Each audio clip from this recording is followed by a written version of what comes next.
Birds take flight, butterflies dance, and I try to find my footing on a ground that will hold me. Walking through this life in shoes too big and shoes too small. A squeezing to belong, a sense that I do not fit. There is desperation in the trying, grief in the separation, occupying a mind that knows no rest, and a body that does not feel safe. I claw at a semblance of peace, at a moment of tranquility. I cradle myself as best as I can.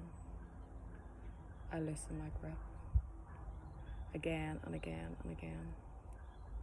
I remember a place beyond here, where birds take flight, butterflies dance, and I am free.